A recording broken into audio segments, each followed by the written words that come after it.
I will never forget is when I told the careers officer I wanted to be a nurse. She turned around and she said to me, well, why don't you become a cleaner instead? That's what most of your generation, your culture do. And that hit hard because I really wanted to do nursing. Work in them days did not pay a lot. But if I tell you, I work on the railway 52 hours, and I can honestly say I went home with about £5.30 something. Yeah, that's what it was when we first started here, man. I said to somebody the other day about it. I said, yeah, about, man. They said, the money they're getting. I said, we used to get that for a year's wages. Tell them what we used to. I said, I wouldn't get out my bed for less than £200 a day, It's a joke. £200, you never see that in a week's wages. I just went from one hospital to another, as we say, the cradle to the grave, After my second son was born, I got a job in the hospital on the domestic side of stuff. And it was okay because I worked in the hospital for 33 years. Wow. Before I retired, and I retired at 60. We had a good lot of people working with, I think at the time they called it the friendly middle and red. And everybody, everybody is treat you all right, you're feeling at home, yeah. I spent most of the time on the buses really, I think 36 years. Yeah. My parents both always worked, always worked. My dad, when he arrived, he worked on the railways, as many Windrush generation people did. And then when he came to Nuneaton, he worked down the mines, and then he transferred to the buses as a bus conductor, and then as a driver. And then when the one-man buses came in 1971, I think it was, he became a one-man bus driver. My mum, again, she always worked various works in hospitals, factories, but the job that she loved most of all, which is the one that she did the longest, was here in Nuneaton at the George Eliot Maternity Hospital, where she worked with the babies, which she loved. So I used to work in the college from 6 till 9, and then I go to the hospital 5 till 8. Well, I retired in the 90s due to back problems. Because when we first came to England, we had no lifting equipment. We used to face some problems with other members of staff, because when you thought they were lifting, we used to call them pretend lifters. So the one opposite used to have all the weight to carry, you see. Work was common. You leave a job today, you get one tomorrow or so and so. So I get a job there, domestic. There was another domestic lady, she do upstairs and we do downstairs. I think they call it St. Mary's Lodge. And she used to tutor when the nurses, they come.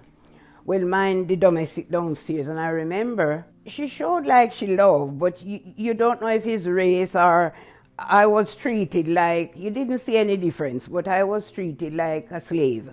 I mean, you used to go to work, and at the end of the day, they come up and they say, well, and some overtime. And you'd fight the next person to get it. You'd argue your case to get why you should get it and not them, and things like that. And at the end of every day, you used to run to the foreman and overtime just to make your money up.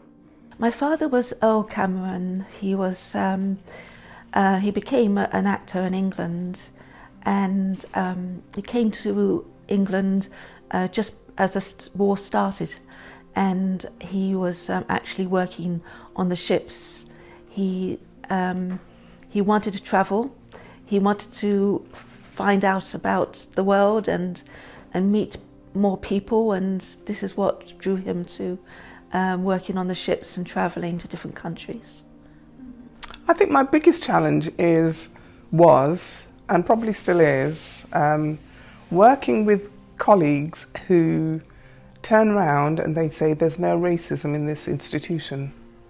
there is no racism around you. One situation in one school where I was in a meeting, a staff meeting, and they were talking about a black lad in the school, and somebody sat there and said, there's no racism in this school. We work really hard to make sure there's no racism in this school.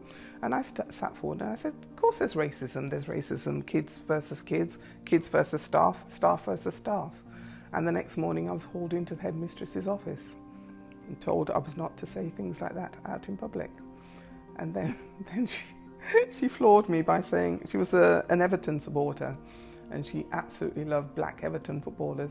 And she floored me when she said, I watch Everton, there are a lot of supporters there, and also I drink black coffee. I remember going for promotion, and every year you actually had an appraisal and they measured you kind of A to E, I think it was. And one of the things that I am kind of strong on is communication and relationships. And I remember being marked down as a D on everything really. And when I actually challenged the manager about that, she said, oh, you spend more time with some people on the counter than you do with others. And I said, well, what do you mean by that?